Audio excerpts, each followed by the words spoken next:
Okay, this is episode 3 of our series on our book review of Mauck's book on Paul on Trial, the Book of Acts as Defense of Christianity. His thesis being that this is not a book written, the Book of Acts is not written for Christians primarily. It's written for these pagan, pagan magistrate Theophilus, who is going to assist Nero in this upcoming appeal that is pending at the end of the Book of Acts. So we end Acts where Paul is awaiting the appeal hearing in front of Nero that's going to actually occur in actual time, another 2 years. So he's got to wait this out.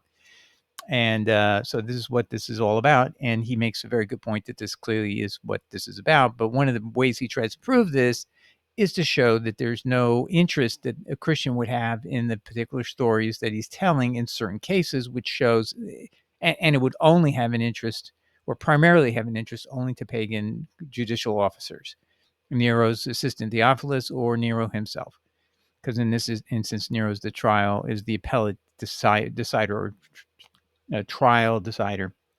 Anyway, so but we're going to show you there's 2 grounds we've already covered in episodes 3A and B, and this is C, and this is going to be about the whether Paul affirms a view of deities and the temple. In this episode 3C is about, did Paul endorse something about deities in a temple that would make Christians be repulsed, but pagans would think this is affirming their religious view of things. So let's just look at our last 2 episodes. There's been 2 strong proofs. In 3A, we discussed the Python priestess, and she is this woman who is a very famous figure in European culture. What she says goes. People ask where should we go and move our entire city, and she'll send them to Byzantium. And they found the city of Byzantium based on her advice. We saw the Diocletian, persecutes Christians in the army because she says to persecute Christians in the army. I mean, so this woman has a lot of influence. She's so impactful. So the first of the 2 strong points are Python priestess with a demon endorses Paul's way of salvation and says Paul serves the Most High God, which is Apollo to her, as she is Apollo's prophetess.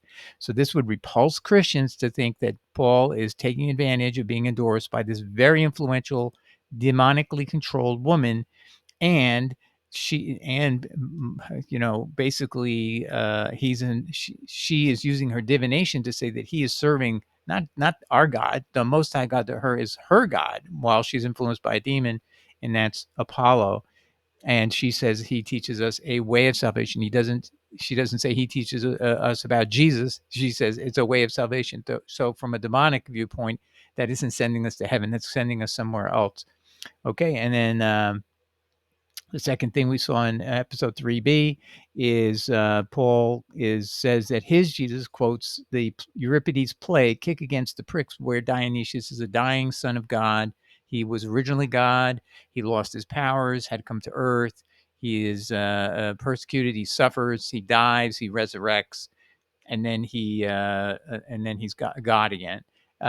Jesus would never quote such a thing, right? I mean, it would draw parallels between 2 pagan gods, a God the Son and a God the Father, who are not like in a hypostatic union. They are, in pagan views, in that play, there are 2 separate gods. They believe in a plurality of gods, very much so. So Jesus would want to never draw a parallel between something that's so heretical and then basically it puts in question, what's going on when he's dying on the cross. Is he God, who's God's being killed, which is what you're supposed to think in the Dionysius play? Is he trying to draw that parallel? So God, who's immortal according to the Bible, is now mortal because that's what pagans view. They thought their gods could be immortal, but they resurrect because they're God. so the pagans had a totally different view of God. It's like they can die and they can come back, but God says he's immortal and he cannot die. So there's totally radical difference between the God of Dionysius dying and Jesus dying. So many differences. And so Jesus would never use this.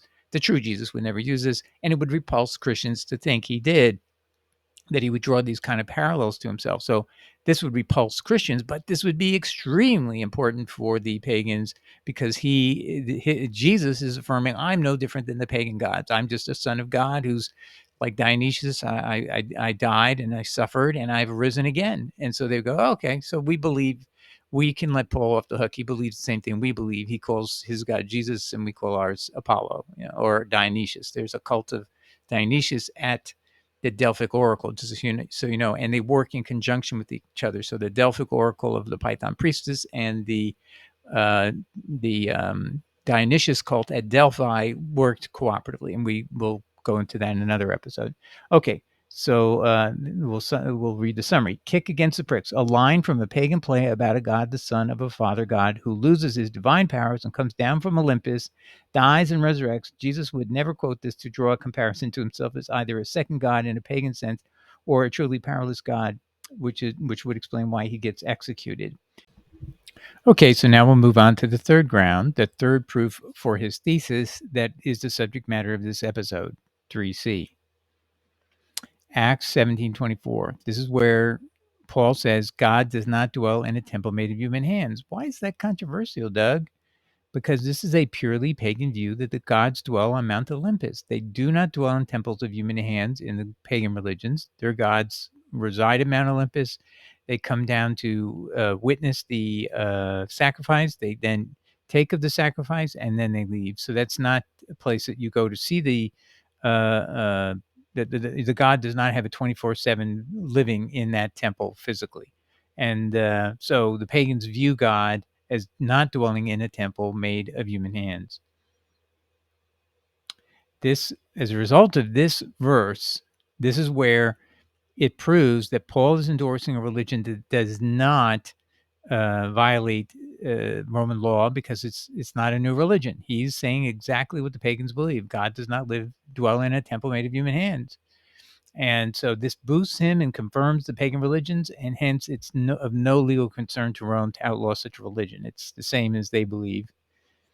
But for those who are Christians, Paul's statement destroys Paul's validity to Christians who reflect upon its biblical falsity, because we know that Jesus does dwell, that God the Father does dwell in a temple made of human hands, particularly at Jerusalem, and did so at that time. The temple did not fall until 70 AD, so there was no basis to say that God did at that time. This is about 58 AD when Paul says this on Mars Hill. He's going to be waiting for trial around 60 AD, so it's a couple of years away before he's going to be sitting in a Rome waiting for trial for his appeal to Caesar.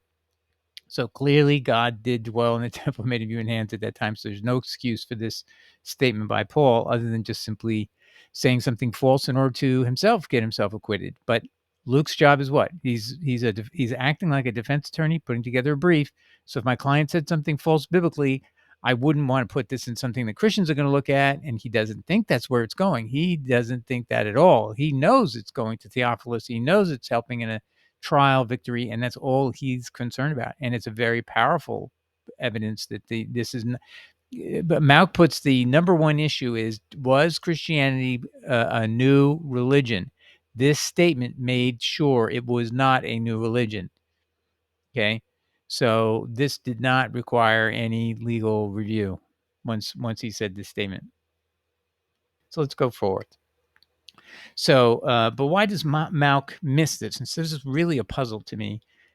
He has a section of his book at page 131 where he talks about Athens, Acts 17, verses 16 to 34. Okay, so let's read what he says at page 131. Nevertheless, the first forensic objective of showing that Paul was teaching authentic Judaism made universal through Jesus the Messiah is well served by the account of the Athenian sojourn. So what is he talking about?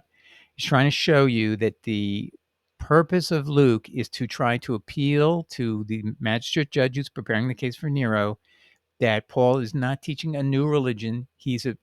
Paul is teaching an authentic Judaism, but it's made universal through Jesus the Messiah. So this is supposed to be Paul talking normative, as if he's a true Hebrew speaking the truth of the Bible.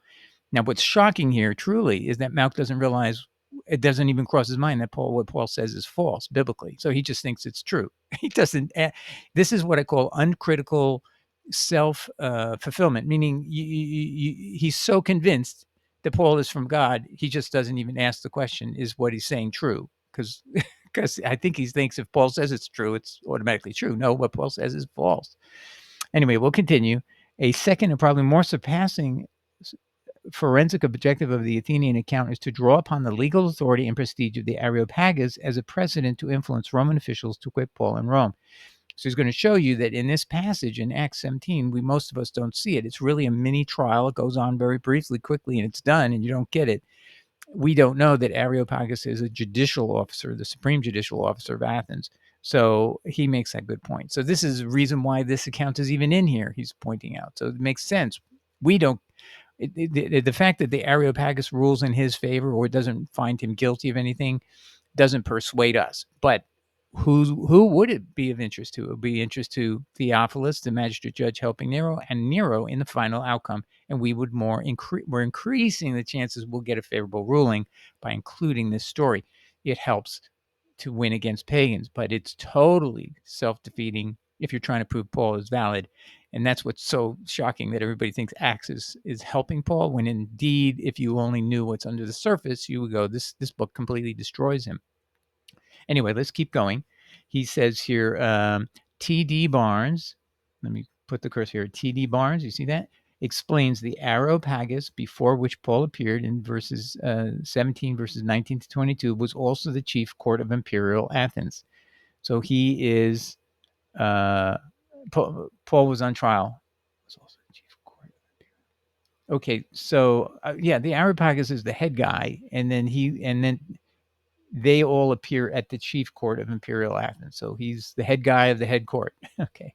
So Paul was on trial, and that's not obvious to the reader. Thus Luke, but it would be to the magistrate judge Theophilus for sure. Thus Luke's mention that some accepted Paul's message and became believers, and the fact that the Areopagus does not convict Paul of any crime and no violence ensued, appear to be details included to influence Roman officials favorably to Paul's defense and towards believing in Messiah. And by the way, I think that's a little strong saying anybody became a believer. Is that some said, we'd like to hear more about what you said. I didn't get the idea that anyone was, seeking baptism or anything of the sort. Okay, it continues. Scrutinizing the interrogation of Paul in Acts 17, verses 18b to 34. Now, this follows right after Paul has made this statement to the Areopagus about the God does not dwell in human hands. Okay, so it's in that same context this is described.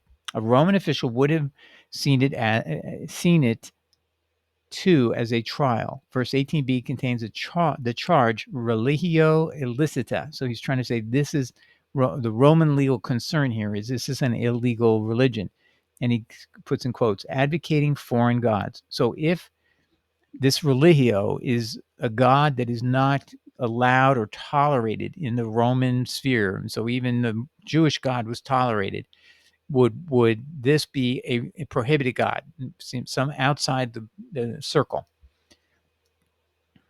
Verse 19 suggests that Paul was arrested, although he may well have welcomed the arrest, blah, blah, blah. T.D. Barnes says verse 19 is best translated as an unfriendly taking hold of. Verse 19 also states that Paul was taken before a tribunal, the Areopagus, and interrogated. Paul gives a defense which not only connects the judges with his evangelistic message, the unknown God, in verse 23. So Paul says, I saw a statue today, and it was to the unknown God. That's the God I serve. So that's a whole nother problem. Why would Paul, who we're told there you can never make a statue to symbolize God, why would he say something so horrific and say that the statue of the unknown God is to my God Yahweh, when Yahweh prohibits making statues of Yahweh? Oh, it's just incredulous that Paul would do that. But I believe he did it because he doesn't seem to have many principles. He even confesses, I'll do anything it takes to please men, if it advances the gospel, which as he sees the gospel. But also brilliantly defends the legal charge by asserting that the God he worshipped and was proclaiming was already ascribed on an Athenian altar. So the unknown God.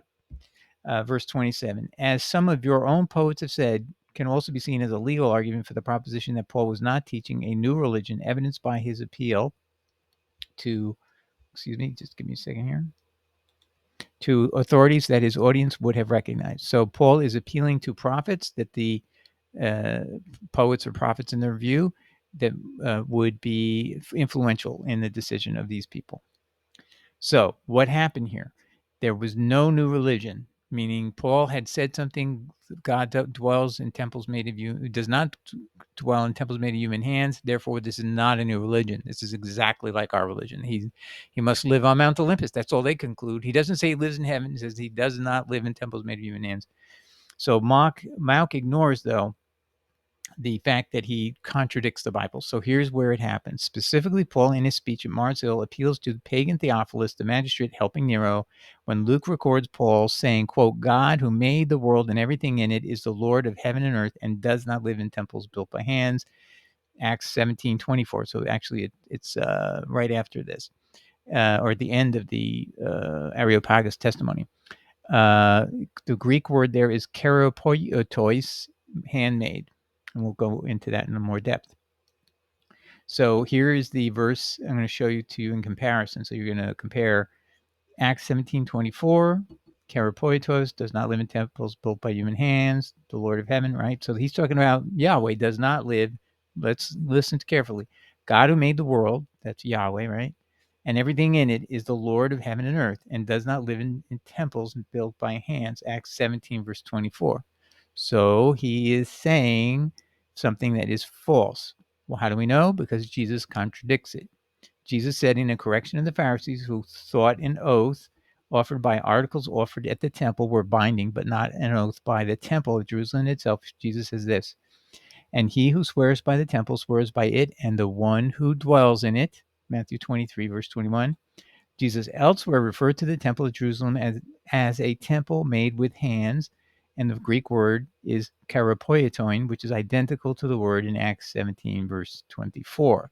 This is at Mark 14, verse 58. So clearly, Jesus affirms God created. Jesus said God created Adam and Eve. Remember, he said God created them in the beginning, man and female. Remember that? So who's the creator? Jesus believes the creator is God, the Father, right? Who created the heavens and earth? Jesus gives that to God, right? So he doesn't claim that for himself. So he is saying that this God, Jesus is saying, is this God who is the creator of heaven and earth, lives in a temple made of human hands. And Paul says what? The exact opposite.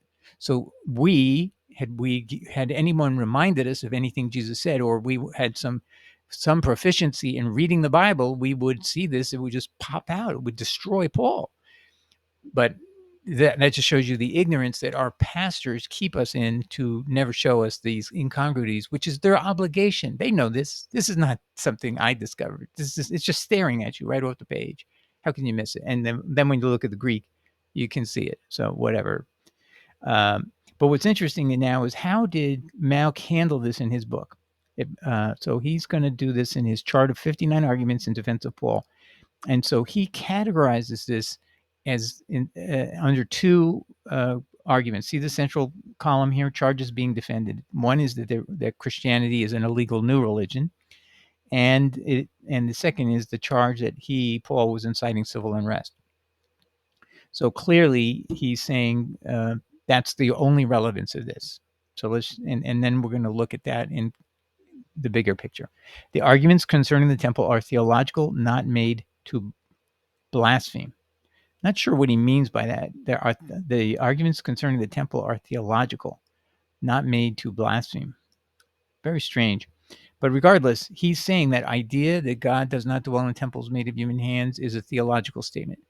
And it's a false one, but he doesn't examine that. Acts 17:24, and he's going to also reference 7:48.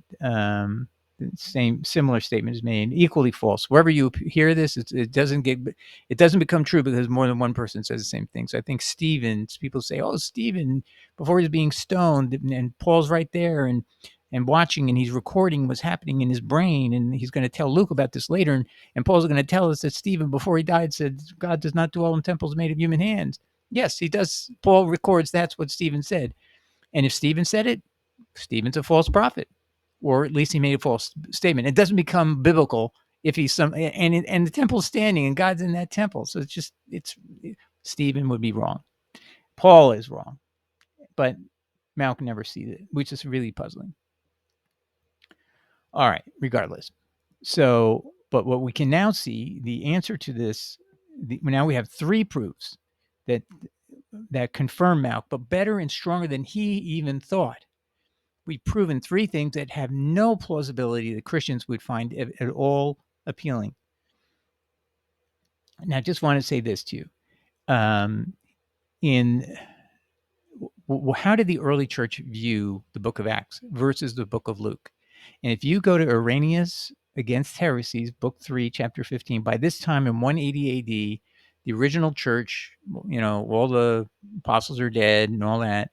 The church that succeeded was run next by Jude, one of the brothers of Jesus. And then after Jude passes, I think it's Cleopas, who's, I think, an uncle of Jude and Jesus. I think that's how it works, which I don't know how old he is, but it's a relative. It takes over the role of being Bishop of Jerusalem. And it's this church that concludes that Paul is called the Ebionites. And they've been called the Ebionites from the very beginning. Jerome confirms that. But Irenaeus doesn't seem to want to make that recognition or that connection. He just says, hey, these Ebionites say they accept the words of Luke's gospel, but they refuse the book of Acts. Okay, so that's, and we can show you. Here's the whole section. I'm not going to go through the whole thing, but they disparage the authority of St. Paul, and he's trying to say, hey, you can't take Luke without taking Acts. But you can see the book of Luke was a legitimate purpose, meaning a legitimate thing. That's just a translation. Turns out it's the Hebrew Matthew, according to a new book not new book, but book out a few years ago by Evans called The Synoptic Tradition and the Hebrew Matthew. And he says that you can determine that Luke's gospel is closer actually than the Greek Matthew is to the Hebrew Matthew. So the Hebrew Matthew is quoted 5 specific times inside of Luke's gospel, which do not appear in the Greek Matthew, meaning that Luke's gospel is a closer translation of the Hebrew Matthew. So no wonder the Ebionites said, we're okay with Luke's gospel, but why would they want Christians to learn about, just read anything that Paul said because it's so misleading, and they know this was not meant for Christians. They know this was meant to win an appeal, and this should not influence people to think Paul is some hero. And in fact, if they read it critically, they would know, he's saying things that are false biblically. So, and that's why the book of Acts was not accepted by the Ebionites. But that's not how Irenaeus is saying, hey, you can't take one without the other. That's his argument. So that's the conclusion is Ebionites knew Acts was written for pagans, not Christians. Any appearance that Paul is focused upon was not intended to promote him to Christians to accept, but instead to have Nero and his magistrate aid Theophilus to acquit Paul and not look to remove the right to operate to Christianity. So that's all they thought it was for. And so obviously something like that is not intended to be the spirit behind that is not to be giving inspired prophetic statements by Luke. And Luke actually begins the 2-volume work saying in the first verse of Luke chapter 1, verse 1, he says, dear, most excellent Theophilus, I am collecting what I believe are reliable witnesses. So that's it. He's not claiming he's writing under inspiration. So there's so many misconceptions about the book of Acts. Okay, so what is the new paradigm that we're seeing? We can see that it was never intended for Christian audience as finally written. This is, if it stayed in the drawers, that would have been fine. It was never to influence what we think about the New Testament, because it was never meant for that. It was meant to win an appeal. And we can see that the conclusive proof of that, there's 3 proofs or evidence in the book of Acts that Christians would be repulsed by, but pagans would love and be drawn to Paul. Okay, and that's the Python priestess in Acts 16:16, and that's because she's a very famous person, and she's endorsing Paul, teaching the right truth about the Most High God, which to her is Apollo, and teaches us a way of salvation, which she as a demon means to the land of the Hades, Sheol, where she is looking forward to staying for the rest of eternity. 2, Dionysius is quoted in Acts 26, and he is speaking out of a play called Bacchantes, written by Euripides in the 400s BC, and that's definitely putting Jesus into a pagan image, or you should see him in a pagan way as a second God. There's 2 gods, God the Son, God the Father, and Jesus is a God who loses all his powers, comes to earth, dies, and is resurrected. I mean, do you think Jesus wouldn't Jesus, if this was truly what he was going on, wouldn't he just declare this instead of citing and quoting a play and say, you know, monotheism is wrong. I'm a God just like Dionysius, so God's separate apart from the Father. I mean, no. So he would never have quoted this, and that's what the what we saw in the last episode. The Real Yeshua article said, you know, this, you can't imagine that a Hebrew prophet would talk to a Hebrew like Paul and then quote a Greek play like this. Okay, and the third thing is the Mars Hill speech, where Paul contradicts Jesus and the Bible, saying that God does not dwell in temples made of human hands, when he's still in the book of Acts concludes in 60 AD, 70 AD would be the fall of the temple. And so it's 10 years away before God's going to depart from the temple. So it's still God dwelling there. And the fact of the matter is, in 69, 70 AD, when the soldiers invade into the temple, actually, there's two Roman historians who both record that there was a voice heard by the troops, as they reported it, that said, "We are leaving now, you know, and we are departing from this place." A supernatural voice, they all said. It was just overpowering. So, and they have no reason to speak like that unless it really happened. And you can even see there's a pagan sense in the way they related it.